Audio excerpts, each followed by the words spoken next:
আজ সকালেই আমরা দার্জিলিং এসে পৌঁছেছি। ব্যোমকেশকে কয়েকবার সত্যবতীকে আনার কথা বললেও সে কিন্তু শোনেনি। কেন জানি না, আমার বারবার বলা সত্ত্বেও সে ব্যাপারটাকে সুন্দরভাবে এড়িয়ে যাচ্ছিল। তবে আমার কাছ থেকে এড়িয়ে যেতে পারলেও সত্যবতীকে এড়িয়ে যাওয়া খুব একটা কিন্তু সহজ ছিল না। আমাদের বেরোনোর আগে রাত্রে তাদের ঘর থেকে সত্যবতীর অভিমানী গলা আর ব্যোমকেশের তাকে শান্ত করার স্বর আমি শুনতে পেয়েছি। তবে বিদায়ের বেলা সত্যবতীর চোখে প্রতিবারের মতো জল এবারেও দেখেছি। আমার মনটা কেমন কু ডাকছে। তোমরা ওখানে গিয়ে সাবধানে থাকবে কিন্তু। সত্য, কিচ্ছু হবে না, অত ভেবো না। আমি খুব তাড়াতাড়ি চলে আসবো। এবার যাই। যাই বলতে নেই, বলতে হয় আসি। আচ্ছা বেশ, আসি। সত্য, এত ভাবছো কেন বলো তো? কথা দিচ্ছি পরের বার তোমায় নিয়ে যাব। এবার একটু সমস্যা আছে। সমস্যাটা যে কি তা গোটা রাস্তাতেও ব্যোমকেশ আমায় বলল না। এটা ওটা অমূলক কথাবার্তায় গোটা রাস্তাটা কেটে গেল। আমাদের জন্য গাড়ি স্টেশনেই রাখা ছিল। আমরা পৌঁছে স্টেশনের বাইরে গিয়ে এদিক ওদিক তাকাচ্ছি, এমন সময় একজন আমাদের কাছাকাছি এসে বলল, মশাইরা কি কলকাতা থেকে আসছেন নাকি? হ্যাঁ। আরে, আমি বীরেনবাবুর চা বাগানের ম্যানেজার। স্যার আপনাদের জন্যই গাড়ি পাঠিয়ে দিলেন। আপনারা আসুন, আসুন আমার সঙ্গে। বীরেনবাবুর নিজের আসার কথা ছিল যে? হ্যাঁ, ওনারই আসার কথা ছিল, কিন্তু ওনার ছেলের হঠাৎ খেলতে খেলতে পড়ে গিয়ে পায়ে চোট লেগেছে। সেই কারণেই বাড়ির সবাই বেশ ব্যস্ত। তাই স্যার আমায় পাঠালেন আপনাদের নিয়ে যেতে। স্যার বারবার বলে দিয়েছেন যাতে আপনাদের কোনো রকম অসুবিধে না হয়। বেশ, তাহলে চলুন যাওয়া যাক। নতুন কেনা একটা সাদা রঙের অ্যাম্বাসেডর গাড়িতে একজন ড্রাইভার আগে থেকেই বসেছিল। আমরা তিনজন গিয়ে বসেছি। জিতেনবাবু ড্রাইভারকে হাতের ইশারায় গাড়ি চালানো শুরু করতে বলল। তা ট্রেনে আসতে কোনো সমস্যা হয়নি তো ব্যোমকেশবাবু? না, শুধু বারবার মনে হয়েছে পথের পাশের দেখা দূরের পাহাড়গুলো যেন খুব তাড়াতাড়ি চোখের আড়াল হয়ে যাচ্ছে। একবার কাছ থেকে পাহাড় দেখার খুব ইচ্ছে আছে। তা বেশ, তো দেখবেন। এটা কোনো ব্যাপার হলো? আরে, আমাদের চা বাগানটা যেখানে রয়েছে সেখান থেকে দূরে পাহাড় দেখা যায়। সকাল বিকেল যত খুশি পাহাড় দেখতে পাবেন। তাহলে তো বেশ ভালো হলো। এদিককার রাস্তাঘাট, মানুষজন সব কেমন যেন আলাদা ধরনের। রাস্তাঘাট যেমন পরিষ্কার তেমনই দৃষ্টিনন্দন, দেখলে আপনা থেকেই চোখ জুড়িয়ে যায়। মাঝে মাঝে উল্টো দিক থেকে আসা গাড়ি আমাদের পাশ কাটিয়ে চলে যাচ্ছে। ড্রাইভারের হাত যে খুব পাকা তার প্রমাণ পেলাম একটা রাস্তার মোড় ঘুরতে গিয়ে। উঁচু পাকদণ্ডির মতো রাস্তাগুলো এগিয়ে যেতে যেতে হঠাৎ করে কোথাও এমনভাবে বাঁক নিয়েছে যে সামনের কোনো কিছুই বোঝা যায় না। এর মধ্যেই হঠাৎ করে সামনের দিক থেকে একটা গাড়ি কোনো রকম হর্ন না দিয়েই রাস্তার এক পাশ থেকে এমন করে বেরিয়ে এসেছিল, আর একটু হলেই একটা দুর্ঘটনা ঘটত। আমাদের ড্রাইভার কোনো মতে গাড়িটা পাশ কাটিয়ে নিতে নিতে বলল, ও সাব, গাড়ি কেসে চালায় দেখেছেন? ড্রাইভার হিন্দি বাংলা দুই মিলিয়ে কথাটা বলল, তবে তার কথায় বিরক্তির ভাব স্পষ্ট। এদিকে ড্রাইভারেরা এমনিতে খুব সমঝদার হয় ব্যোমকেশবাবু, লেকিন এই ব্যাপারটা ঠিক বোঝা গেল না তো। গাড়িতে দুজন ছিল, একজন ড্রাইভার আর একজন ড্রাইভারের পাশের সিটে। পিছনের সিট খালি ছিল। জিতেন আরও কিছু বলতে যাবে, তার আগেই একটা পুলিশের গাড়ি ঝড়ের গতিতে আমাদের পাশ কাটিয়ে সেই গাড়িটার পেছনে ধাওয়া করতে করতে পাহাড়ি বাঁকে অদৃশ্য হয়ে গেল। এবার আমি কথা বললাম, মনে হয় পুলিশের ভয়েই গাড়িটা ওইভাবে পালাচ্ছিল। আমার কথায় ব্যোমকেশ আর জিতেন দুজনেই মাথা নাড়ালো। গাড়িতে আর আমাদের তেমন কোনো কথা হলো না। শেষমেশ এসে পৌঁছালাম আমাদের গন্তব্যে। বীরেনবাবুর বাড়িটা চা বাগানের এক পাশে। আমাদের গাড়িটা যেখানে থামলো সেখান থেকে বহুদূর চা বাগান দেখা যায়। আমাদের অপেক্ষাতেই বোধহয় বীরেনবাবু বাড়ির বাইরে বাগানের মতো জায়গাটায় পায়চারি করছিলেন।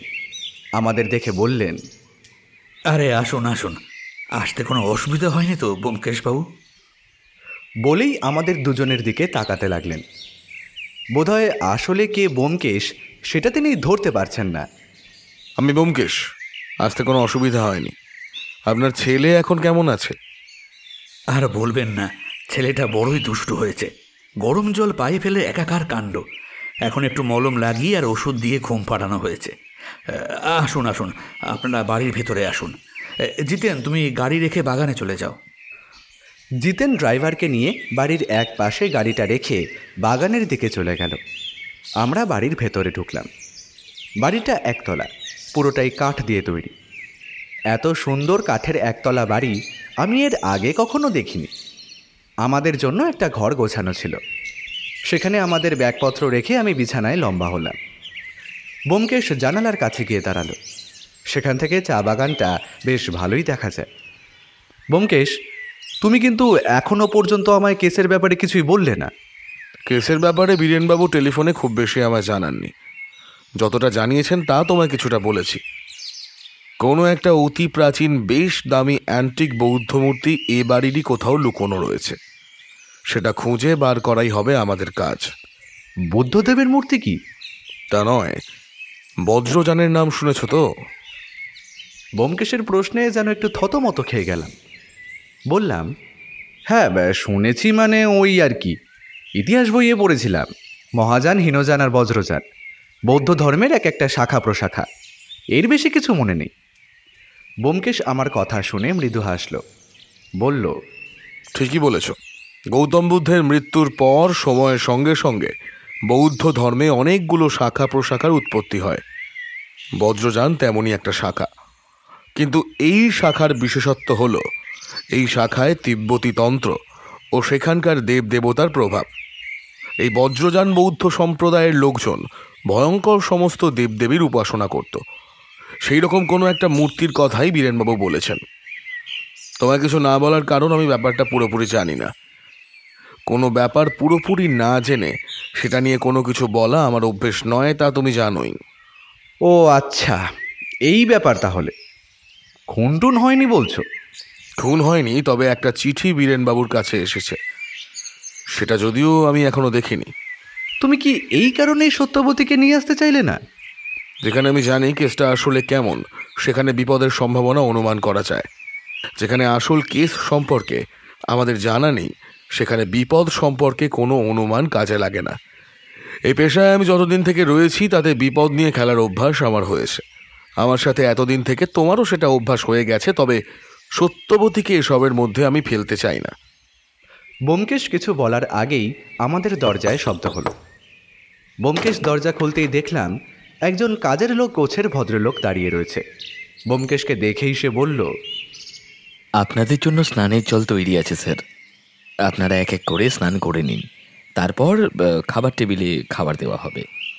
এদিকে তো বেশ ঠান্ডা রয়েছে, স্নানের জল নিশ্চয়ই গরম হবে। জিমি অল্প হেসে বলল,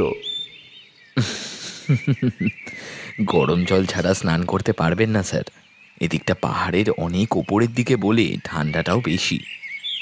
তোমার নাম কি? আমার নাম জিমি স্যার। তুমি ছাড়া এই বাড়িতে আর কোনো কাজের লোক আছে?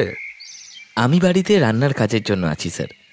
অন্য সব কাজকর্ম চা বাগান থেকে কেউ এসে দিনে না হয় বিকেলে করে দিয়ে যায়। এ বাড়িতে আর কে কে থাকে? এ বাড়িতে স্যার আর স্যারের বউ আর ছেলে থাকে স্যার, এখানেই থাকে, আর আমি আর ড্রাইভার থাকে। স্নান সেরে খাবার টেবিলে যখন আমরা বসলাম তখন দেখা গেল বীরেনবাবু এবং আমাদের নিয়ে এলেন যিনি সেই ম্যানেজার বাবু বসে রয়েছেন। খেতে খেতেই বীরেনবাবু বললেন, আমার ডাক পেয়ে আপনি যে এত দূর আসবেন সেটাই আমি ভাবতে পারিনি ব্যোমকেশবাবু। আসলে আমার পূর্বপুরুষরা যখন এই চা বাগান কিনে নিয়েছিলেন তখন ওই পাহাড় দেখার জন্যই কিন্তু তারা প্রথমে এখানে এসেছিলেন। এখানে থাকার বেশ কয়েক বছর পরে আমার ঠাকুরদার বাবা এই চা বাগান কেনেন। তার মানে আপনাদের বংশানুক্রমিক ব্যবসা এটা? হ্যাঁ ব্যোমকেশবাবু। আপনার পূর্বপুরুষদের সাথে বৌদ্ধ ধর্মের কি একটা যোগসূত্র আছে বলেছিলেন না? তা আছে ব্যোমকেশবাবু। আমার এক পূর্বপুরুষ বৌদ্ধ ধর্মের প্রতি এতটাই আকৃষ্ট হয়ে পড়েছিলেন যে নিজেও বৌদ্ধ ধর্ম গ্রহণ করেন। বৌদ্ধ সন্ন্যাসীদের সাথে মেলামেশা এবং তাদের মতো করে জীবন ধারণ করাই তখন ছিল ওনার ধ্যান জ্ঞান। পরে অবশ্যই এই পাগলামি কমে যায়, তবে তিনি এ বাড়িতে একটা বৌদ্ধ দেবতার মূর্তি প্রতিষ্ঠা করেন। তাই নাকি? সে মূর্তি এখন কোথায় আছে? হ্যাঁ, আপনাদের দেখাবো এক সময়। তাহলে আপনি যে মূর্তির কথা বলেছিলেন, মানে আপনাদের পূর্বপুরুষদের বলে যাওয়া কথায় যে মূর্তিটা লুকোনো রয়েছে, তার সাথে এই মূর্তির সম্পর্ক কি? আসলে গোটা ব্যাপারটা একটু অন্যরকম। আমাদের বাড়িতে পূর্বপুরুষের প্রতিষ্ঠা করা যে মূর্তি রয়েছে তা হলো চক্রেশ্বরের মূর্তি। বাবার কাছে শুনেছি এই চক্রেশ্বর বজ্রযানের অতি গোপন এবং জাগ্রত দেবতা। একসময় নিজের মূল্যবান সম্পদ লুকিয়ে রাখার জন্য এই দেবতার পুজো করা হতো, তাই অতি গোপনে, এতই গোপনে যে বহু মানুষ নাকি এই দেবতার নাম পর্যন্ত জানে না। আমার বাবা মারা যাওয়ার সময় আমায় একটা অদ্ভুত কথা বলে যান। এই চক্রেশ্বরের মূর্তির সাথে তার বাবা তাকে একটা হেঁয়ালির কথা নাকি বলে গেছিলেন। হেয়ালি? হ্যাঁ, বলতে পারেন একটা ধাঁধা রেখে গিয়েছিলেন তিনি। আমাদের পূর্বপুরুষদের কাছ থেকে বংশানুক্রমিকভাবে এই হেঁয়ালি আমরা পেয়ে এসেছি এবং এই হেঁয়ালির মানেও তারা বর্ণনা করে দিয়ে গেছেন। তবে আমার বাবা মারা যাবার সময় তার মানসিক অবস্থা সামান্য বিঘ্নিত হয়েছিল, ফলে তিনি হেঁয়ালির মানে আমায় পরিষ্কার করে বলে যেতে পারেননি। তবে তার ডায়েরিতে হেঁয়ালিটা লেখা ছিল। সেই হেঁয়ালি দেখে আমি প্রথমে কয়েকবার সেই লুকোনো গুপ্তধনের ব্যাপারটা বার করার চেষ্টা করেছি, কিন্তু হেঁয়ালির মানে উদ্ধার করতে পারিনি। গুপ্তধন বলতে আসলে কি লুকোনো আছে সে ব্যাপারে আপনি কিছু জানেন? এই বজ্রযানেরই বৌদ্ধ ধর্মের কোনো দেবতার মূর্তি রয়েছে শুনেছি, তবে এই মূর্তিটা অমূল্য মণিমাণিক্য দিয়ে তৈরি, এটা আমি বাবার কাছ থেকে কয়েকবার শুনেছি। এই মূর্তিটাই আপনি উদ্ধার করতে চাইছেন, আর এই কাজে আমি আপনাকে সাহায্য করব, তাই তো? হ্যাঁ ব্যোমকেশবাবু। আপনার বাবা মারা গেছেন কতদিন আগে? প্রায় 5 বছর আগে। তাহলে এতদিন পরে আপনি কেন সেই হেঁয়ালির মানে উদ্ধার করতে চাইছেন? আমি ভেবেছিলাম হয়তো আমি নিজেই এই কাজটা করতে পারবো ব্যোমকেশবাবু। তবে কিছুদিন আগে আমার ঘর থেকে বাবার সেই ডায়েরিটা চুরি হয়ে যায়। ভাগ্যক্রমে সেই হেঁয়ালিটা আমি আমার কাছে লিখে রেখেছিলাম, তাই ডায়েরিটা চুরি গেলেও আমার তেমন সমস্যা হবার কথা না। কিন্তু আমার কেমন মনে হচ্ছে ব্যোমকেশবাবু, আমি ছাড়াও অন্য কেউ এই হেঁয়ালির মানে উদ্ধার করার চেষ্টা করছে। সে যদি আমাদের আগে কাজটা করে ফেলে তাহলে সেই মূর্তি তার হাতে চলে যাবে। আমাদের পূর্বপুরুষের সম্পত্তি এভাবে বেহাত হোক আমি চাই না ব্যোমকেশবাবু। অতঃপর আমাদের এই অচেনা চৌর্যবৃত্তিধারীর আগে হেঁয়ালির মানে উদ্ধার করে মূর্তিটা খুঁজে বের করতে হবে। ঠিক এই কারণেই আপনাকে জরুরি তলবে এখানে আসতে বলা। আমাদের খাওয়া হয়ে গেছিল। ব্যোমকেশ কি যেন ভাবতে ভাবতে বলল, এইটা কে চুরি করতে পারে বলে আপনার ধারণা? এখানে চা বাগানের প্রায় অনেকেই আমার বাড়িতে আসা যাওয়া করে। ডায়েরিটা চুরি যাবার 2 দিন আগে আমার বাড়িতে একটা পুজো ছিল, তখন বাইরের অনেক লোকজনই এসেছিল। পুজো মিটে যাওয়ার 2 দিন পরে আমি বুঝতে পারি যে ডায়েরিটা চুরি গেছে। এবার এত লোকজনের মাঝে কাউকে সন্দেহ করাটা তো সহজ নয় ব্যোমকেশবাবু। এই ডায়েরির কথা আর মূর্তির কথাটা কে কে জানে? বাবা মারা যাওয়ার আগে মাঝে মাঝে ওই মূর্তির কথা বলতেন। বাবার কাছে নানান সময়ে নানা লোকজন আসা যাওয়া করত, তাই এ বাড়ির কাজের লোক, বাইরের লোক প্রায় অনেকেই মূর্তির কথাটা জানে। কিন্তু সে যে এতদিনে হেঁয়ালির মানে উদ্ধার করে ফেলেনি তার নিশ্চয়তা কোথায়? আমার মন বলছে ব্যোমকেশবাবু, সে এখনো হেঁয়ালির মানে উদ্ধার করতে পারেনি। তাহলে আপনি একটা কাজ করুন, হেঁয়ালিটা একটা কাগজে লিখে আমার ঘরে পাঠিয়ে দেওয়ার ব্যবস্থা করুন, তারপর আমি দেখছি। বীরেনবাবু ম্যানেজারকে তার ঘর থেকে একটা খাতা নিয়ে আসতে বললেন। সেটা নিয়ে ব্যোমকেশ আর আমি আমাদের ঘরে চলে এলাম। খাতার হেঁয়ালিটা খুলে আমি বিছানার ওপর বসে সেদিকে তাকিয়ে রইলাম। ভাষাটা যে বাংলা তা বুঝতে কোনো অসুবিধে না হলেও গোটা হেঁয়ালিটা বারবার পড়ার চেষ্টা করেও কোনো লাভ হলো না।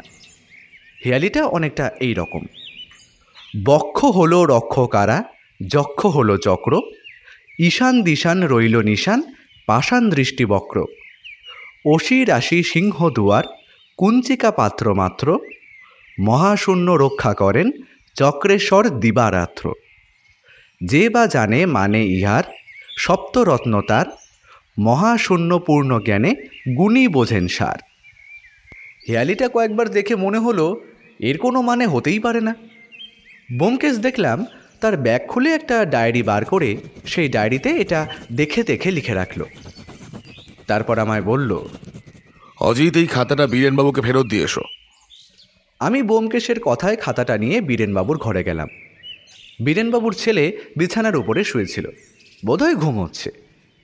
তার একটা পা ফোসকা পড়ে গেছে। তার বিছানার পাশেই বসে একজন মহিলা সেই পায়ে মলমের মতো কিছু একটা লাগিয়ে দিচ্ছে। আমি দরজার কাছ থেকেই বললাম, বীরেনবাবু নেই? না, উনি একটু বাইরে বেরিয়েছেন। আপনাকে তো ঠিক... আমরা কলকাতা থেকে আসছি। বীরেনবাবু আমাদের ডেকে পাঠিয়েছেন।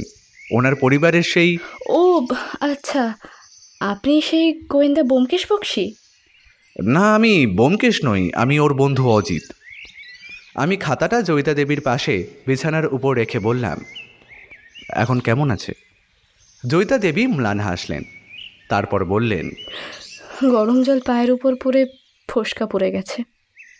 এতক্ষণ ধরে ব্যথায় কান্নাকাটি করে এইমাত্র একটু ঘুমিয়েছে। আচ্ছা, ঘুমুক তাহলে, আমি এখন আসি, বিরক্ত করব না। জয়িতা দেবী মুখে আর কিছু বললেন না। আমি ঘরের বাইরে বেরিয়ে এলাম। একটা বাচ্চা ছেলের পায়ে গরম জল পড়ে ফোসকা পড়ে যাওয়ার ব্যথা যে কতখানি তা বুঝতে পারলাম। মনটা একটু খারাপ হলো। ঘরে ফিরে এসে দেখি ব্যোমকেশ বিছানায় লম্বা হয়ে চোখের ওপর একটা হাত চাপা দিয়ে শুয়ে রয়েছে। এই কি হলো? হেয়ালির মানে খুঁজে পেলে? কাজটা এতটা সহজ হবে না। হ্যাঁ, সেটা আশাই করা যায়, কারণ তা না হলে বীরেনবাবু কিংবা সেই ডায়েরি চোর যে কেউ হেয়ালির মানেটা উদ্ধার করে ফেলতে পারত। তুমি কি এখন এটা নিয়েই পড়ে থাকবে? না, এই কাজটা পরে করা যাবে। চলো অজিত, চা বাগানের দিক থেকে একবার বেরিয়ে আসি। মাথাটা পরিষ্কার রাখা দরকার, না হলে এসব কাজ ভালোভাবে হবে না। আমি এই কথাটারই অপেক্ষা করছিলাম। দুজন মিলে বেরিয়ে পড়লাম সামনের খোলা সবুজ চা বাগানে। চা বাগানটা বেশ বড়। যতদূর দেখা যায় মনোরম পাহাড়ের গায়ে চা বাগানের সবুজ পাতার সারি। বীরেনবাবুর বাড়িটা যেখানে, তারপর থেকেই চা বাগানটা শুরু হয়েছে। একটু দূরে ডান দিকে বোধহয় এই চা বাগানের কারখানাও রয়েছে। আমরা বাড়ি থেকে বেরিয়ে চা বাগানের একপাশের ঢালু রাস্তা ধরে এগিয়ে গেলাম। চা বাগানের মাঝে মাঝে ছোট ছোট কিছু গাছ লাগানো থাকে। সেসব গাছের গায়ে নাম না জানা পাখি এই ভর দুপুরেও এসে মনের সুখে কলকাকলির আসর বসিয়েছে। একটু পরেই বিকেল নামতে শুরু করবে। পাহাড়ি অঞ্চলের বিকেল কিংবা সকাল দেখার অভিজ্ঞতা কিন্তু অন্যরকম। ঠান্ডার জন্য ব্যোমকেশ আর আমার দুজনের গায়ে গরম পোশাক, তার উপর আমরা একটা করে শাল জড়িয়েও নিয়েছি। চা বাগানে মেয়ের দল পিঠে ঝুড়ি বেঁধে চা পাতা তুলতে তুলতে তাদের ভাষায় গুনগুন করে গান গাইছে। আমাদের দেখে দুই একজন অবাক হয়ে তাকিয়েও রইল। হাঁটতে হাঁটতেই ব্যোমকেশকে বললাম, ব্যোমকেশ, কেসটা কেমন বলে মনে হচ্ছে তোমার? হেয়ালির মানেটা উদ্ধার করতে পারলে কেসটা সহজ হয়ে যাবে অজিত, কিন্তু এই ডায়েরিটা চুরি যাওয়ার জন্য একটা সমস্যা রয়েছে। যদি আমাদের আগে চোর হেয়ালির অর্থ উদ্ধার করতে পারে, তাহলে বীরেনবাবুর ওই মূর্তি বেহাত হয়ে যাবার প্রবল সম্ভাবনা রয়েছে। ডায়েরিটা চুরি কে করতে পারে বলে তোমার মনে হয়? ডায়েরিতে আসল কি ছিল সেটা জানা গেলে ডায়েরিটা চুরির কারণ বোঝা যাবে অজিত। সবকিছুর পেছনে একটা মোটিভ থাকে, সেটা খুঁজে বের করলে বাকিটা সহজ হয়ে যায়। তবে এখন আমাদের সেটা নিয়ে মাথা না ঘামালেও চলবে। এখন আমাদের প্রথম কাজ হেয়ালির মানে উদ্ধার করা। বীরেনবাবুর বাড়িতে কিন্তু চা বাগানের লোক কিংবা অন্যান্য কাজের লোকের যাতায়াতের অবাধ সুযোগ রয়েছে, তাই চোরটা কিন্তু যে কেউ হতে পারে। ব্যোমকেশ আরও কিছু বলতে যাওয়ার আগেই সামনের দিক থেকে ম্যানেজার বাবু কার সাথে কথা বলতে বলতে আমাদের দিকেই এগিয়ে এলেন।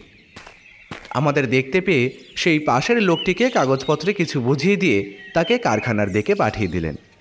দুপুরের সময়টা কিন্তু বেড়ানোর জন্য ঠিক নয় ব্যোমকেশবাবু। এই সময়টা রোদের যা তেজ, তা একেবারে বিকেল করে বেরোতে পারতেন। ঠান্ডার দেশে এসেছি বলে যে সব সময় ঠান্ডাই চাইবো তার তো কোনো কথা নেই, তাই না? মাঝে মাঝে রোদটাও কিন্তু ভালোই লাগে। ওটা কি আপনাদের কারখানা? হ্যাঁ, চা বাগান থেকে তোলা চায়ের পাতা শুকিয়ে গুঁড়ো করে চা বানিয়ে একদম বাক্সবন্দি করা পর্যন্ত সব কাজ এখানে হয়। তারপর সেটা বাইরে চলে যায়। গোটা কাজকর্ম কি আপনি দেখেন? বিভিন্ন কাজের জন্য বিভিন্ন কর্মচারী রয়েছে, তাদের দেখাশোনা করার জন্য আলাদা আলাদা লোক আছে। তবে গোটা ব্যাপারটা আমাকেই দেখতে হয়। আচ্ছা, বীরেনবাবু কারখানায় কখন যান? সকালে যান, আবার দুপুরের দিকে ফিরে আসেন। তা আজ আপনারা আসবেন বলে সকালে বাড়িতেই ছিলেন, দুপুরে কারখানায় গেছেন। তাহলে আপনি তো এখানে অনেক বছর ধরেই আছেন। হ্যাঁ ব্যোমকেশবাবু, তা বছর 15 তো হবেই। আচ্ছা বেশ, এই যে হেঁয়ালির কথা আর ডায়েরিটার কথা, তাহলে তো তা আপনি জানতেন তো? হ্যাঁ, তা তো জানতাম অবশ্যই। আর বাড়িতে লোকজন এলে বীরেনবাবু তাদের এই গুপ্তধনের কথা বলতেন সগর্বে। তবে সবাইকে হেঁয়ালির কথা বলতে শুনিনি কখনো। আচ্ছা, আপনার কি কাউকে সন্দেহ হয় যে এই চুরিটা করতে পারে? দেখুন ব্যোমকেশবাবু, এই ব্যাপারটা আমি ঠিক কিছু বলতে পারবো না। সেই ডায়েরিটা আমি নিজেও দেখেছি, আর হেঁয়ালির কথাটা আমি বীরেনবাবুর কাছে শুনেছি। তবে কারোর যদি চুরি করার প্রয়োজন হয় তাহলে তো তার শুধু হেঁয়ালিটাই প্রয়োজন হবে। ডায়েরি নিয়ে সে করবেটা কি? আপনার কি মনে হয় তাহলে? আমার মনে হয় ডায়েরিটা হয়তো কোনোভাবে হারিয়ে গেছে, আর না হয় বীরেনবাবু নিজেই সেটা কোথাও লুকিয়ে রেখে আপনাদের ডেকে পাঠিয়েছেন। এইবার হঠাৎই কথায় বাধা পড়ল। একজন ম্যানেজার বাবুকে চা বাগানের দিক থেকে ডাকতে লাগলেন। ম্যানেজার বাবু বললেন, আপনারা এদিকটা ঘুরে দেখুন, আমার একটু কাজ রয়েছে, পরে দেখা হচ্ছে তাহলে। আরেকটা কথা, আপনি বরং হেঁয়ালিটা উদ্ধার করার চেষ্টা করুন, তাহলেই সেই গুপ্তধন কিংবা মূর্তি যাই থাকুক না কেন দেখবেন ঠিক পাওয়া যাবে। আমি চলি, আবার দেখা হবে। চলে যেতে ব্যোমকেশ নিজের মনেই বলল, কেসটা খুব একটা সহজ নয় অজিত। আমার মনে হয় আমরা ছাড়াও এই মুহূর্তে অন্য কেউ হেঁয়ালিটা উদ্ধার করার চেষ্টা করছে। হ্যাঁ, আমাকে তার আগে হেঁয়ালিটা উদ্ধার করতেই হবে।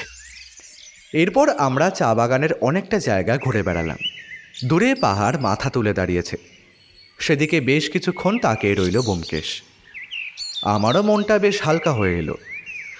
এর আগে পাহাড় সেভাবে দেখা হয়ে ওঠেনি, আজই হলো।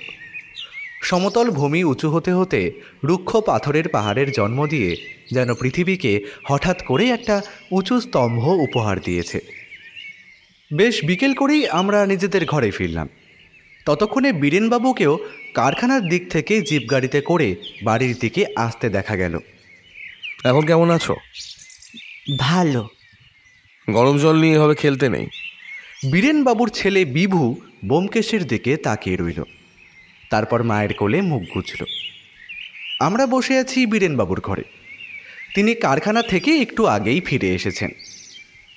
তবে সব থেকে বড় ঘটনাটা হলো, বীরেনবাবুর ঘরের জানলা দিয়ে একটু আগে কেউ একটা কাগজের চিরকুট ফেলে দিয়ে গেছে।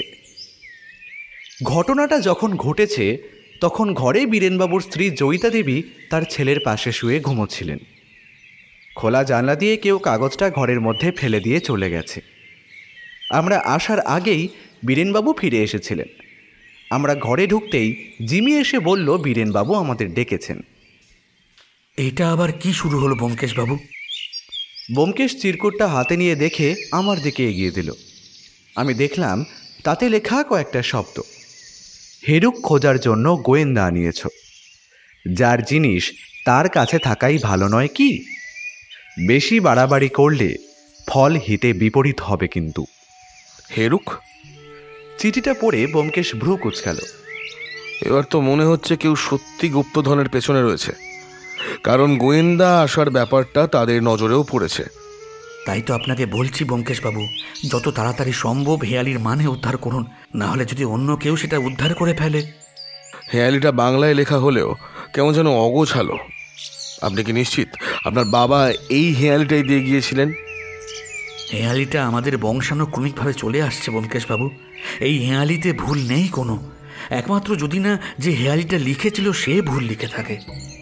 ব্যোমকেশ কিছুক্ষণ চিন্তিত মুখে বসে রইল। জিমি আমাদের সবার জন্য মাখন দেওয়া চা নিয়ে এলো। এর মাঝে ম্যানেজার বাবু এসে পড়লেন। দেখুন ম্যানেজার বাবু, হুমকির চিঠিও এসে পড়েছে আমি আসতে না আসতেই। ম্যানেজার বাবু চিন্তিত মুখে চিঠিটা দেখলেন। চিঠিটা কে পাঠিয়েছে তা বোঝা বেশ মুশকিল ব্যোমকেশবাবু। এখানে অনেকেই আছে যারা বাংলা লিখতে পড়তে জানে না, তবে বাংলা জানা লোকের সংখ্যাটাও কিন্তু কম নয়। আমরা যখন চা বাগানের দিকে বেড়াতে গিয়েছিলাম তখনই কেউ চিঠিটা দিয়ে গেছে, তার মানে সে সবসময় বাড়ির উপর নজর রাখছিল। কিন্তু এরকম একটা চিঠি পাঠিয়ে লাভ কি ব্যোমকেশবাবু? আমাদের ভয় দেখিয়ে এই গুপ্তধন খোঁজার ব্যাপারটা থেকে দূরে সরিয়ে রাখতে চাইছে কেউ। আর আমার মনে হয় এই হেরুকের সঙ্গে গুপ্তধনের কোনো সম্পর্ক আছে। এরকম কোনো নাম তো আগে শুনিনি। আমি শুনেছি, বাবা মারা যাবার আগে মাঝে মাঝে এই নামটা বলতেন। ব্যোমকেশ উত্তেজিত স্বরে প্রশ্ন করল, তিনি কি আর কিছু বলতেন? আপনার মনে আছে? তিনি বলতেন এই বাড়িতে কোথাও জিনিসটা লুকানো আছে। তিনি অবশ্য গুপ্তধন বলতেন না, তিনি বলতেন অমূল্য একটা সম্পত্তি। সেটা কি ওই হেয়ালির মানে উদ্ধার করার পরেই পাওয়া যাবে? আমার তো তাই মনে হয়। এই চিঠিটাকে গুরুত্ব দেবার প্রয়োজন নেই ব্যোমকেশবাবু। আপনি আপনার মতো করে হেঁয়ালিটা উদ্ধার করার চেষ্টা করুন। আমায় কেউ ভয় দেখিয়ে এই কাজটা থেকে বিরত করতে পারবে না। ব্যোমকেশের কথায় জয়িতা দেবী বিভুকে দুহাত দিয়ে নিজের কাছে টেনে নিলেন। বীরেনবাবু কেমন বিস্মিত মুখে তাকিয়ে রইলেন। আমরা নিজেদের ঘরে ফিরে এলাম। সন্ধে নেমেছে বাইরে। আমাদের ঘরের জানলাটা দিয়ে বাইরে চা বাগানটা দেখা যায়। সূর্য ডুবে যাওয়ার সাথে সাথে ঠান্ডাটাও বেশ জাঁকিয়ে পড়েছে। জানলাটা বন্ধ করে দিয়ে বিছানার ওপরে এসে বসো অজিত। আমি জানলা বন্ধ করে ঘরের দরজায় ছিটকিনি তুলে বিছানার উপরে বসলুম। দুজনের গায়ে দুটো শাল। শালের ভেতর থেকে হাত বার করে ব্যোমকেশ একটা খাতা খুলে বসেছে। এই খাতায় সেই হেয়ালিটা লেখা রয়েছে। তাছাড়া আর একটা পাতায় আরও কী সব যেন লেখা। আচ্ছা, তোমার কি মনে হয় এই গুপ্তধনের পেছনে বীরেনবাবু ছাড়া আর কে কে রয়েছে? বীরেনবাবু ছাড়া আর যারা যারা এই গুপ্তধনের ব্যাপারটা জানেন তারা সবাই তো এর পেছনে থাকতে পারে। সেটাই স্বাভাবিক নয় কি? একবার গুপ্তধন উদ্ধার করতে পারলে অবশ্য সমস্যার সমাধান হয়েই যাবে। আচ্ছা, ম্যানেজার বাবু লোকটাকে তোমার কেমন বলে মনে হয়?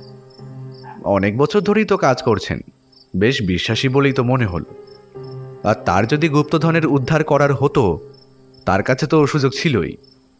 জয়িতা দেবীর ঘরের চিঠিটা ফেলার জন্য বাড়ির পেছনের দিকে যেতে হবে। আমরা যখন চা বাগানের মধ্যে দাঁড়িয়ে ম্যানেজার বাবুর সাথে কথা বলছিলাম তখন একটা স্থানীয় লোককে বাড়ির দিক থেকে কারখানার দিকে হেঁটে যেতে দেখেছি। তখন ব্যাপারটা গুরুত্ব দিইনি, অনেক দূর থেকে বলে লোকটাকে ভালোভাবে দেখাও হয়নি। আমি অবাক হয়ে বললাম, তার মানে তুমি বলতে চাইছো চা বাগানের কেউ এই কাজটা করেছে? কেউ এই কাজটা করেছে অথবা তাকে দিয়ে অন্য কেউ কাজটা করিয়েছে। কিন্তু এতে লাভ কি? হেরুকের নামটা কি তুমি এর আগে শুনেছ? না, ওই চিঠিতেই তো প্রথম দেখলাম। আর তারপর তো জয়িতা দেবী বললেন তিনি তার বাবা মানে বীরেনবাবুর বাবার কাছ থেকে কথাটা শুনেছেন। চিঠির প্রেরক কিন্তু আমাদের এক্ষেত্রে সাহায্যই করেছেন। আমার অনুমান বলছে এই গুপ্তধন আসলে আর কিছুই নয়, একটা অমূল্য হেরুক মূর্তি। হেরুক মূর্তি? হ্যাঁ, কাল তোমায় বৌদ্ধ ধর্মের বজ্রযান শাখার কথা বলেছিলাম, মনে পড়ছে? হেরুক সেই শাখারই এক ভয়ঙ্কর দেবতা। ভারী উগ্র হেরুকের বিগ্রহ কল্পনাও। বৌদ্ধদের বিশ্বাস অনুযায়ী হেরুক সাক্ষাৎ প্রজ্ঞা, জ্ঞান ও শান্তির প্রতীক। অনেকে আবার এই দেবতাকে ইষ্ট দেবতা জ্ঞানে পুজোও করে। তবে তিব্বতী ভাষায় হেরুক শব্দটার মানে কিন্তু খুবই অদ্ভুত। কি মানে? রক্তপায়ী। সহজে বললে রক্তের জন্য পিপাসার্থ দেবতা। ভারী অদ্ভুত এই বজ্রযান শাখাটি। এখানকার দেবতা, তাদের বিগ্রহ এবং সেই সব বিগ্রহের প্রতীকী অর্থ সবই একদম অন্য রকমের বলা চলে। আচ্ছা বলো দেখি, যদি কেউ এই মূর্তির সন্ধান বন্ধই করতে চায় তবে সে চিঠিটা আমাদের ঘরে না ফেলে জয়িতা দেবীর ঘরে ফেললেন কেন? আরে তাই তো, এই ব্যাপারটা তো আমার মাথায় আসেনি। তাহলে চিঠিটা সরাসরি আমাদেরকেই দিল না কেন? সরাসরি আমাদের দেওয়াতে অনেক বিপদ আছে অজিত। তাই চিঠিটা জয়িতা দেবীর ঘরে ফেলে এক কাজে দু কাজ হলো। সম্ভবত হেরুকের কথাটা সে আমাদের জানাতে চেয়েছিল, অর্থাৎ সে আমাদের বোঝাতে চাইল এই হেয়ালি সমাধানে সে আমাদের চাইতে এক ধাপ এগিয়ে রয়েছে। তাছাড়া বীরেনবাবুকে একবার সতর্ক করে দিতে পারল। তুমি কেসটা কিছু বুঝতে পারছো ব্যোমকেশ? বীরেনবাবুর বাবার ডায়েরিটা পাওয়া গেলে সুবিধে হতো অজিত। আমার মনে হয় এই মুহূর্তেই সবকিছুর সাথে খুব চেনা কারোর সম্পর্ক রয়েছে। আর হেয়ালির ব্যাপারটা? হেয়ালি, এইটাই তোমাকে সব থেকে বেশি ভাবাচ্ছে অজিত। বক্ষ হলো রক্ষ কারা, যক্ষ হলো চক্র, ঈশান দিশান রইল নিশান, পাষাণ দৃষ্টি বক্র। না অজিত, যত ভাবছি ততই হেয়ালিটা জটিল হয়ে যাচ্ছে। এই হেঁয়ালিটা যে সাংকেতিক বেশ বুঝছি, কিন্তু সংকেতগুলো ধরেও ধরতে পারছি না। তবে আমি নিশ্চিত খুব শিগগিরই আমরা তা পারবো। আচ্ছা, বীরেনবাবুর বাড়িতে আর একটা মূর্তি ছিল বলে তিনি বলেছেন, ওই চক্রেশ্বর বা যক্রেশ্বর জাতীয় কিছু একটা। ওটার সাথে এই মূর্তির কি কিছু সম্পর্ক আছে? সেটাই তো স্বাভাবিক অজিত। এক কাজ করো, চলো চলো চক্রেশ্বরের মূর্তিটা দেখেই আসি। বীরেনবাবু আমাদের সাথে এলেন না। জিমি আমায় আর ব্যোমকেশকে নিয়ে বাড়ির পেছনের দিকের একটা ঘরে গিয়ে পৌঁছল। সেই ঘরের দরজা খুলতেই যে মূর্তিটা দেখা গেল, এরকম মূর্তি এর আগে আমি কখনো দেখিনি। হিন্দু ধর্ম মতে কুবের নামের এক দেবতার কথা এবং তার মূর্তি আমি দেখেছি। এই মূর্তিটার সাথে তার অনেকটা মিল থাকলেও মুখের দুপাশে লম্বা দুটো সদন্ত রয়েছে। মূর্তিটির মুখের ভাব ভীষণ উগ্র, চোখের ভুরু দুটি ঈষৎ বাঁকা, তাতে মুখের কুরুদ্ধ ভাবখানা আরও বেশি করে ফুটে উঠেছে। মূর্তিটার চারিদিকে নানান সূক্ষ্ম তিব্বতী কারুকার্য ছাড়াও দুটো হাতে ধরা রয়েছে একটা অদ্ভুত পাত্রের মতো বস্তু, এবং তার সাথেই অনেকটা ছোট আকারের ঘটের মতো কিছু একটা সেই পাত্রে রাখা রয়েছে। দুহাতের বাহুর মাঝে একটা লম্বা তলোয়ার কিংবা লাঠি জাতীয় কিছু একটা শোয়ানো। চক্রেশ্বরের গোটা মূর্তি বহু পুরনো, এখানে ওখানে মূর্তির রং এবং কারুকার্য নষ্ট হয়ে গেছে। তবে এই মূর্তি যে এখনও পুজো হয় তা বোঝা গেল মূর্তির সামনে পুজোর উপকরণ দেখে। এই গোটা ঘরটাই আলাদা ঠাকুর ঘর হিসেবে ব্যবহৃত হয় বলে জিমি জানালো। এই চক্রেশ্বর খুব জাগ্রত দেবতা স্যার। আগের পুজো প্রতিদিন হতো, তবে বড়বাবু মারা যাওয়ার পর থেকে বাবু খুব একটা পুজো টুজো করেন না। এ বাড়িতে কোনো হিন্দু দেবতার মূর্তি নেই?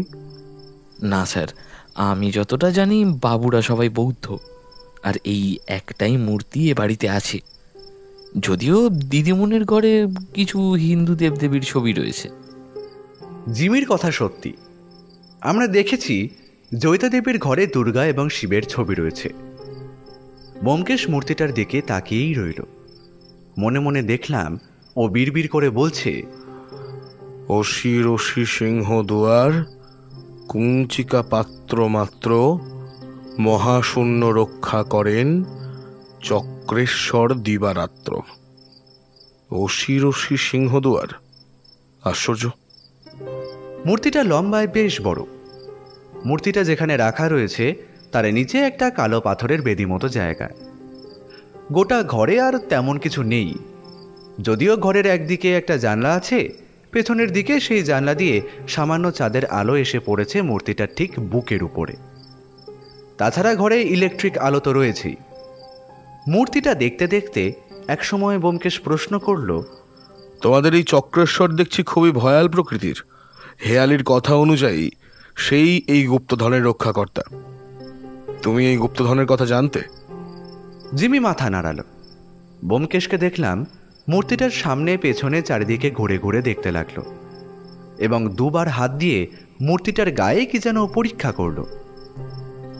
একসময় আমরা সেই ঘর থেকে বাইরে বেরিয়ে নিজের ঘরে এলাম। সেদিনের রাতটা একভাবেই কেটে গেল। রাতের খাওয়া দাওয়ার পর ব্যোমকেশ আর আমি আবার সেই হেয়ালিটা নিয়ে পড়লাম। বাংলায় লেখা সহজ সাধারণ দেখতে, সহজ বলে মনে হলেও হেয়ালির কিন্তু কোনো মানেই আমরা উদ্ধার করতে পারলাম না। এর আগে এমন অনেক হেয়ালি দেখেছি, তবে সে সমস্ত হেয়ালি আলাদা, আর এমন সাংকেতিক হেয়ালি আমরা খুবই কম দেখেছি। অথচ কেবল যেন মনে হচ্ছে অর্থটা ধরেই ফেলেছি।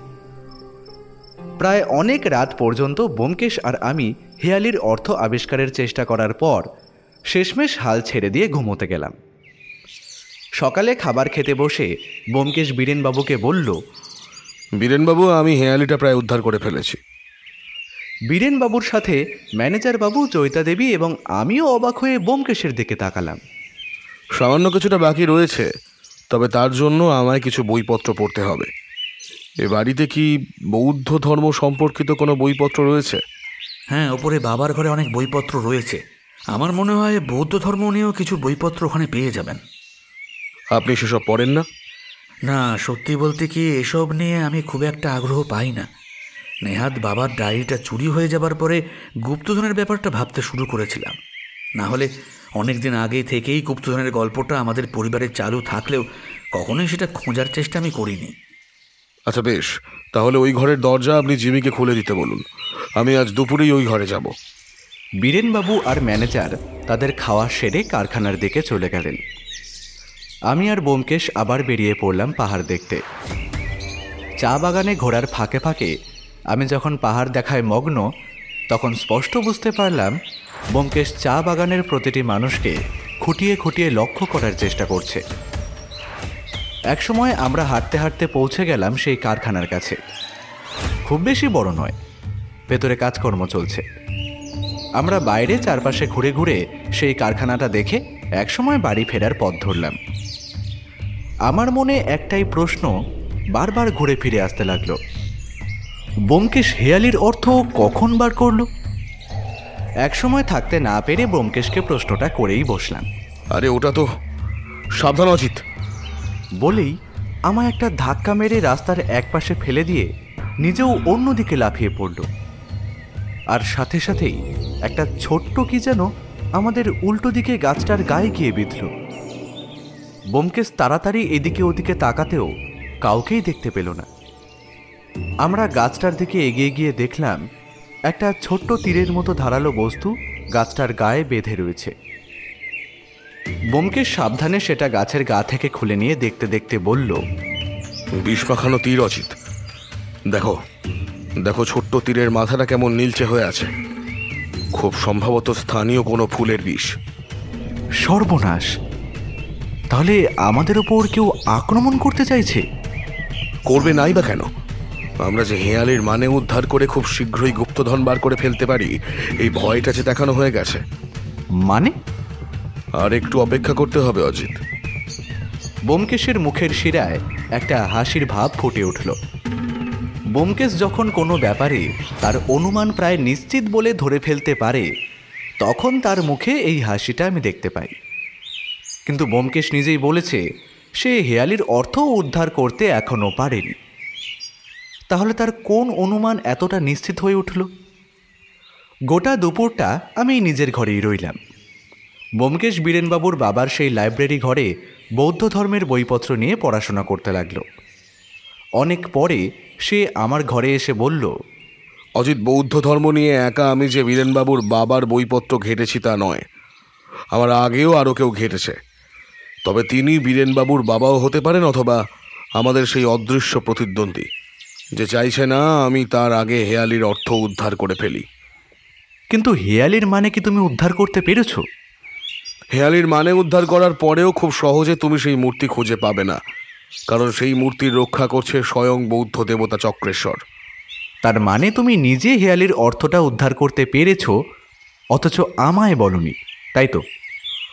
অজিত, এখন এসবের সময় নেই। এখন আমাদের তাড়াতাড়ি সেই মূর্তিটা খুঁজে বার করতে হবে। আমার মনে হয় এই হেয়ালির অর্থ উদ্ধার আমাদের প্রতিদ্বন্দ্বীও করে ফেলেছে। তাই আমায় সরিয়ে দেওয়ার জন্য আজ এই বিষ মাখানো তীরের নিমন্ত্রণ সে রেখেছিল। তুমিও না ব্যোমকেশ, সত্যি আর একটু হলেই কি যে হতো, আর তুমি এসব নিয়ে মজা করছো। আচ্ছা বেশ, মজা করছি না, চলো। তবে তার আগে একটা কাজ করতে হবে। কি কাজ? আমরা বাড়িতে ফিরে আসতেই প্রথমেই দেখা হলো জিমির সাথে। সে জানালো ম্যানেজার বাবু এবং বীরেনবাবু এখনও বাড়িতে ফিরে আসেনি। ব্যোমকেশ জিমির দিকে শক্তভাবে তাকিয়ে থেকে বলল, জিমি, তুমি কি চাও তোমার বাবু এই গুপ্তধন উদ্ধার করতে পারুক? জিমি ব্যোমকেশের গলার স্বর এবং মুখের ভাব দেখে কেমন যেন হতচকিতভাবে তাকিয়ে রইল। তারপর বলল, হ্যাঁ স্যার, আমরা মন থেকে সচ্চা কথা বলি স্যার। আমাদের কথার দাম আছে স্যার। আমরা জান দিয়ে দেব, কিন্তু প্রভুর সাথে নেমখারামি করব না।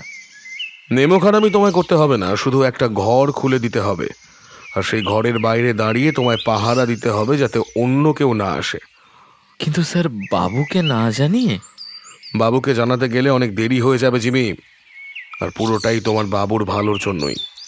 জিমি কিছুক্ষণ ভাবল, তারপর ব্যোমকেশের দিকে তাকিয়ে বলল, কোন ঘরটা স্যার? বীরেনবাবু ফিরে আসার আগেই আমাদের কাজটা হয়ে গেল, কিন্তু আমি বুঝতে পারলাম না এর প্রয়োজন কি ছিল। ব্যোমকেশ শুধু একবার আমায় বলল, যা হচ্ছে চুপচাপ দেখে যাও অজিত। এর কারণ এখন জিজ্ঞাসা করো না, এখন বললে তুমি বুঝবে না, সময় মতো সব বলবো। আমরা অপেক্ষা করতে লাগলাম বীরেনবাবু ফিরে আসার জন্য। তারপর আমরা শুরু করব সেই গুপ্তধন অর্থাৎ হেরুকের মূর্তি উদ্ধারের কাজ। এখন কেমন আছো বিভু? ভালো। তোমরা দাদা ঠাকুরের সেই কবিতাটার মানে বুঝতে পেরেছ? মা বলল তোমরা নাকি ওটা খুঁজছো। আমি জানি তুমি কবিতাটা জানো, তাই না? বিভু হাসল, তারপর বলল, ওটা তো কবিতা নয়, ওটা সংকেত, চক্রেশ্বরের সংকেত। দাদা ঠাকুর বলতো। ওটাতে কি লেখা আছে তা আমি জানি না, তবে দাদা ঠাকুর বলেছিল একটা খুব দামি জিনিস লুকোনো আছে, যেটা ওই সংকেতের মানে বুঝলে পাওয়া যাবে। তবে সেই দামি জিনিসটাকে নাকি নিজের বুক দিয়ে রক্ষা করছে চক্রেশ্বর। এসব তুমি কাউকে বলনি তো? না না, বলিনি। ব্যোমকেশ বিভুর সাথে কথা বলছে এমন সময় জয়িতা দেবী এসে ঘরে ঢুকলেন। ও আপনারা? আপনাদের বাড়ির গুপ্তধন রহস্য উদ্ধার হয়ে গেছে জয়িতা দেবী। এখন শুধু গুপ্তধন উদ্ধার করলে আমাদের কাজ শেষ। সে কি, আপনারা হেয়ালির মানে উদ্ধার করে ফেলেছেন? ব্যোমকেশ মাথা নাড়ালো। সবাই ফিরলে আমাদের একটা খবর দেবেন, তারপর না হয় সেই গুপ্তধন উদ্ধার করতে যাওয়া যাবে। জয়িতা দেবী, আচ্ছা আসি এখন। বীরেনবাবুর বাড়ির সেই ঠাকুর ঘরে আমরা সবাই দাঁড়িয়ে। ব্যোমকেশ বাদে বাকি সবার চোখে মুখে একটা বিস্ময় আর চাপা উত্তেজনা। আমার মাথায় তো গোটা ব্যাপারটা এখনো কিছুই ঢুকছে না। ব্যোমকেশ বলতে শুরু করলো, প্রথমেই আসি বীরেনবাবুর বংশানুক্রমিকভাবে পাওয়া এই গুপ্তধনের কথায়। বীরেনবাবুর পূর্বপুরুষরা বৌদ্ধ ধর্মের সাথে বেশ ভালোভাবেই জড়িয়েছিলেন। সেভাবেই তাদের কাছে আসা এই হেরুক আর চক্রেশ্বরের মূর্তি।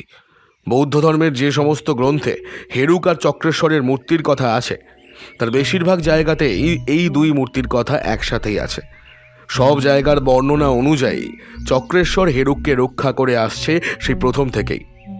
বীরেনবাবুর বংশানুক্রমিকভাবে পাওয়া এই হেয়ালি তার মানে বীরেনবাবু পর্যন্ত এসে পৌঁছয় না, কারণ তিনি বৌদ্ধ ধর্ম সম্পর্কে একরকম উদাসীন ছিলেন।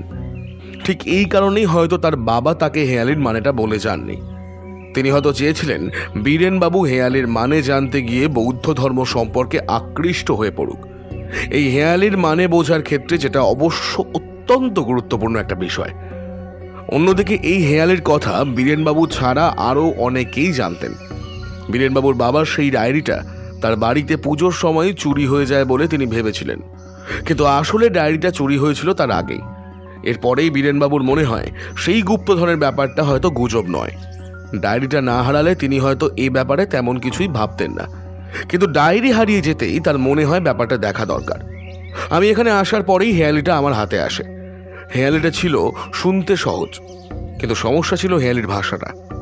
সেটা বাংলা ভাষায় লেখা, তবে অনেক ভেবেচিন্তে, যাতে চট করে সেটা কেউ বের করতে না পারে।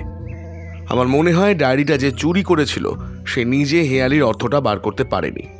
আমি এখানে আসার পরে সে ভয় পেয়ে যায় যদি তার আগে আমি এই অর্থ বের করে গুপ্তধন অর্থাৎ সেই হেরুকের মূর্তিটা বার করে ফেলি, তাহলে তো তার সমস্ত পরিকল্পনা ভেস্তে যাবে, তাই না? তাই সে খুব বুদ্ধি করে একটা চিরকুটে বীরেনবাবুকে সাবধান করার কথা বলে আমায় জানিয়ে দিয়ে যায় যে গুপ্তধন আসলে হেরুকের মূর্তি। প্রথমে আমি ভেবেছিলাম যে সে হয়তো আমায় জানাতে চাইছে, কিন্তু আসলে তা নয়। সে জানতো না যে ব্যাপারটা আমি তখনও বুঝতে পারিনি। আমার মনে হয় ওই ডায়েরিটা পড়ার পরেই সে সমস্ত ব্যাপারটা জেনেছিল। হেরুকের মূর্তিটা আসলে আছে এই ঠাকুর ঘরেই। বীরেনবাবুর বাবা তার ছেলে বিভুর কাছে মাঝে মাঝেই ওই মূর্তির কথা খেলার ছলে বলতেন। বিভু সেই কথাটা মনে রেখেছিল এবং সেই আমায় এই হেয়ালির আসল সুতোটা ধরিয়ে দিয়েছিল, যেখান থেকে আমি গোটা হেয়ালির মানেটাই উদ্ধার করতে পেরেছি। হেয়ালি উদ্ধার করার কথা যেদিন আমি সবার সামনে জানালাম, সেদিনই চা বাগানে ঘুরতে গিয়ে আমার ওপর প্রথম আক্রমণটা হয়। অর্থাৎ আমার প্রতিদ্বন্দ্বী ভয় পেয়ে গিয়েছিল যে আমি হেরুকের মূর্তিটা তার আগে উদ্ধার করে ফেলব, তাই সে আমার উপর আক্রমণটা চালায়। ঠিক এখানেই আমি আমার একটা পরিকল্পনা কাজে লাগিয়েছিলাম। আসলে সেদিন যখন আমি বলেছিলাম আমি হেয়ালির মানে উদ্ধার করে ফেলেছি, আমি আসলে মানেটা উদ্ধার করতে পারিনি। আমি বুঝতে চেয়েছিলাম আমি হেয়ালির মানে উদ্ধার করে ফেললে কার কার সমস্যা হতে পারে। তবে সেদিন চা বাগানে ঘুরতে গিয়ে আমাকে লক্ষ্য করে যে বিষ মেশানো ছোট তীরটা ছোড়া হয়েছিল তা কে ছুঁড়েছিল আমি বুঝতে পারিনি। তবে সেটা যে কারখানার দিক থেকে ছোড়া হয়েছিল তা আমি নিশ্চিত। সে কি আপনার উপর আক্রমণ হয়েছিল? এটা তো আমাদের জানার নেই। ব্যাপারটা আপনাদের জানিয়ে আপনাদের বিব্রত করতে চাইনি, তবে এটা তেমন কোনো ব্যাপার নয়। আপনি বললেন সেই হেরুকের মূর্তিটা এই ঘরেই আছে, কিন্তু কোথায়? মূর্তিটা এতদিন ধরে যখন রয়েছে আর একটু থাকুক না চৈতা দেবী, আমি আগে অন্য ব্যাপারটা শেষ করিনি কেমন? তা বীরেনবাবুর বাবার ঘরে যে বৌদ্ধ ধর্মের বইপত্রগুলো ছিল সেগুলো আমি দেখতে চেয়েছিলাম। তার কারণ হলো আমার আগে সেগুলো কেউ দেখেছে কিনা তার নিশ্চিত করা। বইপত্রগুলো দেখতে গিয়ে আমার মনে হয় আমার আগে এই বইপত্রগুলো অন্য কেউ দেখেছে, কারণ হেরুক আর চক্রের স্বরের কথা যেখানে যেখানে লেখা ছিল সেই জায়গাগুলোতে পেন্সিল দিয়ে মার্ক করা হয়েছে। হতেই পারে ব্যাপারটা বীরেনবাবুর বাবা নিজে করে গেছেন, কিন্তু তবুও আমার অনুমান বলেছিল সেটা তিনি নন। হেরুকের মূর্তি উদ্ধার যে আমি ঠিক করে ফেলতাম তা আমি জানি, তবে আমার মতো আর একজন কে এই মূর্তির পেছনে ছিল সেটা জানা খুব বেশি প্রয়োজনীয় ছিল। তাই আমি বীরেনবাবু এবং ম্যানেজারবাবু ঘরে না থাকার সময় তাদের ঘরগুলো একটু খুঁজে দেখেছিলাম। এ ব্যাপারটা আমায় না জানিয়ে করতে হয়েছে, তার কারণ আমি সন্দেহের বাইরে কাউকে রাখতে পারছিলাম না। সে কি ব্যোমকেশবাবু, আপনি আমাকেও সন্দেহ করেছিলেন? অবশ্যই, আপনি নিজে বৌদ্ধ ধর্ম সম্পর্কে উদাসীন। আপনি নিজেই বলেন পুজো আচ্ছা আপনার কাজ নয়, তারপরেও আপনি এই মূর্তির প্রতি হঠাৎ করেই এত আকৃষ্ট হয়ে পড়লেন, যা আপনার বাবা মারা যাবার পরেও এত মাসে করেননি। এরকম কিছু ব্যাপারের জন্যই আমায় সবাইকে সন্দেহ করতে হয়েছিল, তাই ওই কাজটা করেছিলাম। তবে ওটা করতে গিয়ে আমি এমন একটা কিছু সন্ধান পেলাম যা এই কেসটার মোড় ঘুরিয়ে দিল। বীরেনবাবুর বাবার সেই ডায়েরিটা। আমি সবাইকে লক্ষ্য করছিলাম। এই কথায় হঠাৎ করেই মনে হলো ম্যানেজার বাবুর মুখটা কিছুক্ষণের জন্য কেমন যেন ফ্যাকাশে হয়ে আবার স্বাভাবিক হয়ে গেল। এবার আসি হেয়ালির কথায়। আরো ভালো করে বললে চক্রেশ্বরের সংকেত। যিনি এর রচয়িতা তাকে কুর্নিশ জানাতেই হয় এমন সাংকেতিক একটা হেয়ালি বানানোর জন্য। খুব যত্ন করে অতি সূক্ষ্মভাবে এই হেয়ালিতে তিনি হেরুক মূর্তির অবস্থান বলে গিয়েছেন। হেয়ালির প্রথম স্তবকটা মনে করুন। বক্ষ হলো রক্ষকারা, চক্ষ হলো চক্র, ঈশান দিশান রইল নিশান, পাষাণ দৃষ্টি বক্র। যক্ষ হলো চক্র, মানে চক্রেশ্বর স্বয়ং যক্ষের মতন এই মূর্তি রক্ষা করছেন। বক্ষ হলো রক্ষকারা, অর্থাৎ তার বুক এই মূর্তির রক্ষাকারী কারাগারের মতন। ঈশান দিশান রইল নিশান, এই উপাসনা কক্ষের ঈশান দিকে নিশানা হিসেবে একটা জানলা রয়েছে। এটা এমনভাবেই বানানো যে রাতে এই জানলা থেকে আসা চাঁদের আলো ঠিক এই মূর্তির বুকের ওপর পড়ে। পাষাণ দৃষ্টি বক্র, আপনারাই দেখুন চক্রেশ্বর কেমন বাঁকা দৃষ্টিতে তাকিয়ে আছেন। এরপরে আছে অসি রশি সিংহ দোয়ার, কুঞ্চিকা পাত্র মাত্র। অসি মানে তলোয়ার, অর্থাৎ চক্রেশ্বরের হাতে ধরা তলোয়ার এই কারাগারের সিংহ দোয়ার। কুঞ্চিকা পাত্র মাত্র, কুঞ্চিকা মানে চাবি, চক্রেশ্বরের হাতে ধরা ওই পাত্রই এই কারাগারের দরজার চাবি। মহাশূন্য রক্ষা করেন চক্রেশ্বর দিবারাত্র। বজ্রযান বৌদ্ধ ধর্মে হেরুক মহাশূন্যের প্রতীক, তাই তাকে নিজের বুকের ভেতর দিন রাত পাহারা দিচ্ছেন চক্রেশ্বর। বীরেনবাবু, আপনি এগিয়ে যান। চক্রেশ্বরের মূর্তির বুকের কাছে যেখানে পাত্রটা ধরা আছে সেখানেই হাত রাখুন, দেখুন কিছু পান কিনা। বীরেনবাবু একবার জয়িতা দেবী আর একবার আমাদের দিকে তাকিয়ে নিয়ে ধীরে ধীরে এগিয়ে গেলেন। ব্যাপারটা আমি দাঁড়িয়ে দাঁড়িয়ে শুনছি, কিন্তু তবুও কি একটা বিষয় আমার খটকা এখনও মনের মধ্যে রয়েছে। বীরেনবাবু এগিয়ে গিয়ে চক্রেশ্বরের বুকে সেই পাত্রের উপর হাত রাখলেন। এবার ভালো করে অনুভব করে দেখুন কোথাও চাপ দেবার মতন কোনো জায়গা রয়েছে কিনা। বীরেনবাবু সেই পাত্রের ডান দিক থেকে বাদিক পর্যন্ত হাত দিয়ে চাপ দিতে দিতে যেতে লাগলেন, আর আমরা রুদ্ধশ্বাসে অপেক্ষা করছি কিছু একটা হওয়ার জন্য। আমার স্পষ্ট মনে হলো আমি একটা খট করে শব্দ শুনলাম, আর তার সাথে সাথেই চক্রেশ্বরের বুকে দুপাশের জায়গাটা সামান্য ফাঁক হয়ে বেরিয়ে এলো একটা ছোট্ট চৌকোনা বাক্স।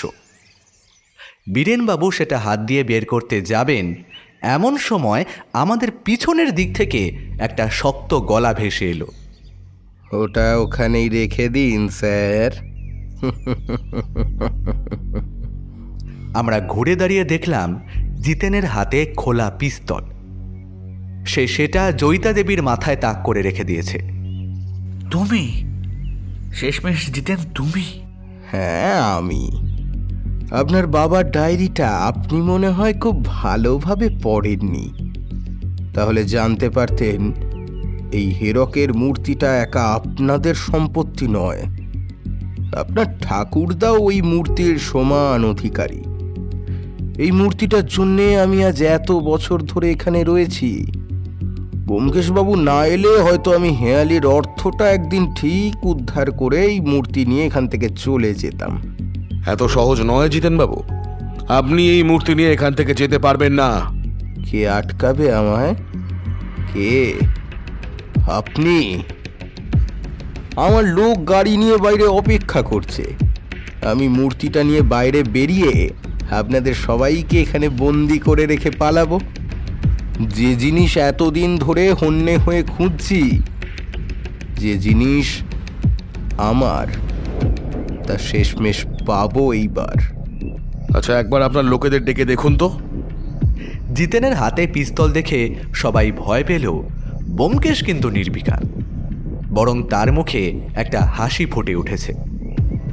ঠিক এই সময় আমার মনে পড়ল খটকাটা কোথায়। জিমি এখানে নেই। এখানে আসার আগেই আমি তাকে দেখেছি, কিন্তু তারপর তাকে আর দেখা যায়নি। তাহলে কি ব্যোমকেশের মুখের হাসি দেখে ম্যানেজার বাবু কেমন যেন থতমত খেলেন প্রথমে, তারপর গলা তুলে নিজের লোকদের ডাকতেও কোনো সাড়া পেলেন না। কোনো লাভ নেই জিতেনবাবু, কোনো লাভ নেই। আপনার ডাক শুনে আপনার লোকেরা আসবে না, কারণ তারা এতক্ষণে পুলিশের হাতে বন্দী। আপনার ডাক শুনে বরং এখন এই ঘরের দিকে পুলিশ এগিয়ে আসতে শুরু করেছে। ব্যোমকেশের কথা শুনে ম্যানেজারের মুখ এবার ফ্যাকাশে হয়ে গেল। সে গুলি চালানোর জন্য বন্দুক ব্যোমকেশের দিকে তুলতেই বাইরের দিক থেকে একটা গুলি ছুটতে এসে তার নিজের হাতেই লাগলো। জয়িতা দেবী বিভুকে নিয়ে দৌড়ে বীরেনবাবুর কাছে এসে দাঁড়ালেন। কিছু বুঝে ওঠার আগেই ঘরের ভেতরে এসে ঢুকলো একজন পুলিশ ইন্সপেক্টর, দুজন কনস্টেবল আর জিমি দৌড়ে এসে বীরেনবাবুকে বলল, বাবু আপনি ঠিক আছেন তো? হ্যাঁ, আমি ঠিক আছি। তুই ঠিক সময়ে পুলিশ না নিয়ে এলে যা কিছু একটা হয়ে যেতে পারতো রে। আমি কিছুই করিনি বাবু। ওই ব্যোমকেশ স্যার আমায় বলেছিলেন পুলিশ নিয়ে এসে বাড়ির বাইরে অপেক্ষা করতে, আর বাড়ির বাইরে যারা থাকবে তাদের আটকে রাখবে। আর ম্যানেজার বাবুর গলা শুনে আমাদের ভেতরে আসতে ব্যোমকেশ বাবুই বলে দিয়েছিলেন। পুলিশের হাতে ধরা পড়ে ম্যানেজার বাবু ছটফট করতে লাগলেন। ও মূর্তির উপর আমার অধিকার, ও মূর্তি আমি ছাড়বো না। আমি আবার আসবো আমি। ওনাকে নিয়ে যান আপনারা। বীরেনবাবু এ বিষয়ে লিখিতভাবে আপনাদের কাছে কমপ্লেন করবেন কাল। আজ শুধুমাত্র বীরেনবাবু এবং তার পরিবারের উপর আক্রমণ করার অপরাধী হিসেবেই ওনাকে আটকে রাখুন। ব্যোমকেশ এগিয়ে গিয়ে চক্রেশ্বরের বুকের কাছ থেকে সেই কাঠের বাক্সটা টেনে বার করল। একটা সোনালি রঙের সুন্দর কাজ করা কাঠের বাক্স। তারপর তার ডালা খুলতেই ভেতর থেকে বেরিয়ে এলো একটা ছোট্ট মূর্তি। মূর্তিটা বড় জোর 1 হাত মাপের হবে, কিন্তু মূর্তিটা ছোট হলেও বেশ অদ্ভুত রকমের। এই মূর্তির যে ঠিক কতগুলো হাত রয়েছে তা ভালোভাবে বোঝা যায় না। মূর্তির 2 পায়ের নিচে ঘোড়া এবং মানুষের মতো কতগুলি অবয়ব। তাছাড়া মূর্তির মাথা এবং মাথার দুপাশে সিংহের মতো মাথার আকৃতির অবয়ব বেরিয়ে রয়েছে।